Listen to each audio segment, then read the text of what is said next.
ವಾಪಸ್ ಹಾಕಿದ್ದಾರೆ ಅಂತ. ನಾನು ಆಯಿತು ನಾವು ನೋಡ್ತೀವಿ ಅಂತ ಹೇಳಿ ನಾನು ಅವರಿಗೆ ಸಲಹೆ ಕೊಟ್ಟಿದ್ದೆ. ಗುಲ್ಬರ್ಗಕ್ಕೆ ಬನ್ನಿ, ನಮಗೂ ಸ್ವಲ್ಪ ಸಿಬ್ಬಂದಿಯ ಕೊರತೆ ಇದೆ ಗುಲ್ಬರ್ಗದಲ್ಲಿ. ಗುಲ್ಬರ್ಗದಲ್ಲಿ ಬಂದರೆ ನಾನೇ ಅನುಕೂಲ ಮಾಡಿಕೊಡ್ತೀನಿ ಅಂತ ಕೂಡ ಹೇಳಿದೆ. ಅವರು ಒಂದು 2 ದಿನ ಟೈಮ್ ಕೇಳಿದರು. 2 ದಿನ ಟೈಮ್ ಕೊಡಿ ಸರ್, ನಾನು ಮನೆಯವ್ರ ಹತ್ರ ಎಲ್ಲ ಮಾತನಾಡ್ತೀನಿ.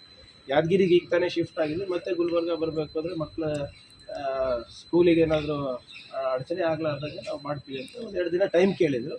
ಅಷ್ಟರಲ್ಲಿ ಈ ಬಟ್ ಒಂದೇ ವಾರದಲ್ಲಿ ಬೆಳವಣಿಗೆ ಆಗಿದ್ದು ತುಂಬಾ ಅನುಮಾನ. ಅಂದ್ರೆ 30 ಲಕ್ಷದ ಒಂದು ಆರೋಪ ಕೇಳಿ ಬಂದಿದೆ ಸರ್ ಶಾಸಕರ ನೋಡಿ, ಮೇಲೆ. ವಾಟ್ ಎವರ್ ಇಟ್ ಈಸ್, ಅವರೇನು ನಮ್ಮ ಹತ್ರ ಅಂಥದ್ದು ಯಾವುದೇ ಮಾತಾಡಿಲ್ಲ ಅವರು. ಬಟ್ ಅಂಥದ್ದು ಏನಾದರೂ ಇದ್ರೆ ಈಗಾಗಲೇ ಅವ್ರು ಕಂಪ್ಲೇಂಟ್ ಕೊಟ್ಟಿದ್ದಾರೆ, ತನಿಖೆ ಆಗಲಿ. ನಾವೇನು ತನಿಖೆಯಿಂದ ಹಿಂದೆ ಜರಿತಾ ಇಲ್ಲಲ್ಲ. ಏನೇ ಇದ್ರೂ ಕೂಡ ಇವಾಗ ಅವ್ರು ನ್ಯಾಯಯುತವಾಗಿ ನ್ಯಾಯ ಕೊಡಿಸೋದು ನಮ್ಮ ಜವಾಬ್ದಾರಿ ಇದೆ, ನಾವು ಮಾಡ್ತೀವಿ. ಇವಾಗ ಅವ್ರ ಪತ್ನಿಯ ಜೊತೆ ಮಾತಾಡಿದ್ದೀರಿ, ಏನು ಬೇಡಿಕೆ ಇಟ್ಟಿದ್ದಾರೆ ಸರ್? ಇಲ್ಲ, ಈಗ ಅವ್ರೇನು ಹೇಳ್ತಾ ಇರೋದು, ನಮಗೆ ಅವರು ಭಾಳ ಸ್ಟ್ರೆಸ್ನಲ್ಲಿದ್ದರು. ಅದಕ್ಕೋಸ್ಕರ, ಯಾಕಂದರೆ ಇನ್ನೂ 1 ವರ್ಷ ಅವ್ರದ್ದು ಟೆನ್ಯೂರ್ ಮುಗ್ದಿರಲಿಲ್ಲ.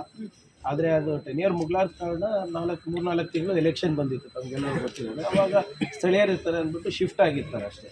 ಅದನ್ನು ವಾಪಸ್ ಈಗ ಅವ್ರು ಹೋದಾಗ 1 ತಿಂಗಳಲ್ಲಿ ಮತ್ತೆ ಅಲ್ಲೇ ಸೆಂಟ್ ಪೊಲೀಸ್ ಸ್ಟೇಷನಲ್ಲೇ ಅಕಾಮಡೇಟ್ ಕೂಡ DIG ಅವ್ರು ಮಾಡಿದರು ಅಂತ ಹೇಳ್ತಾ ಇದ್ದಾರೆ.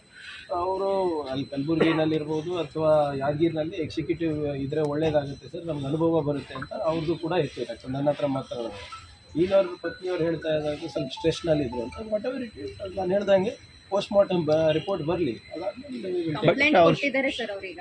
ಕಿರುಕುಳ ಅಂತಾನೆ ಕಂಪ್ಲೇಂಟ್ ಕೊಟ್ಟಿದ್ದಾರೆ. ಕಂಪ್ಲೇಂಟ್ ತೊಗೊಂಡಿದ್ದೀವಲ್ಲ, ವಿ ಆರ್ ನಾಟ್ ಡಿನೈಯಿಂಗ್ ಕಂಪ್ಲೇಂಟನ್ನು ನಾವು ತಿರಸ್ಕಾರ ಮಾಡ್ತಾ ಇಲ್ಲ. ಕಂಪ್ಲೇಂಟನ್ನು ಆಗಲೇ ತೊಗೊಂಡಿದ್ದೀವಿ. FIR ಮಾಡಬೇಕು ಅಂತ ಅವ್ರು ಹೇಳ್ತಾ ಇದ್ದಾರೆ. ಇದ್ರ ಬಗ್ಗೆ ಆಗಲೇ ಗೃಹ ಸಚಿವರು, ಮುಖ್ಯಮಂತ್ರಿಗಳು ಮಾತನಾಡಿದ್ದಾರೆ.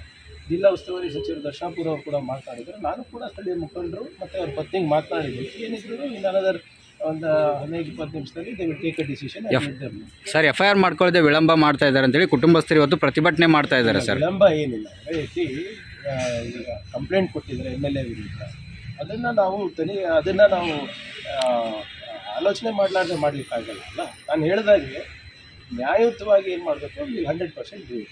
ಬಟ್ ಯಾರಿಗೂ ಅನ್ಯಾಯ ಆಗಲಾರ್ದೆ ನೋಡ್ಕೊಳ್ಳೋದು ನಮ್ಮ ಜವಾಬ್ದಾರಿ ಇದೆ. ಅದನ್ನು ನಾವು ಖಂಡಿತವಾಗೂ ಮಾಡ್ತೀವಿ ಅಂತ ಪದೇ ಪದೇ ಹೇಳ್ತಾ ಇದ್ದೀನಲ್ಲ. So don't worry, we will do whatever is required. ಎಲ್ಲ ಮುಖ್ಯಮಂತ್ರಿಗಳು, ಗೃಹ ಸಚಿವರು ಇದ್ದಾರೆ, we will handle it. Okay, thank you.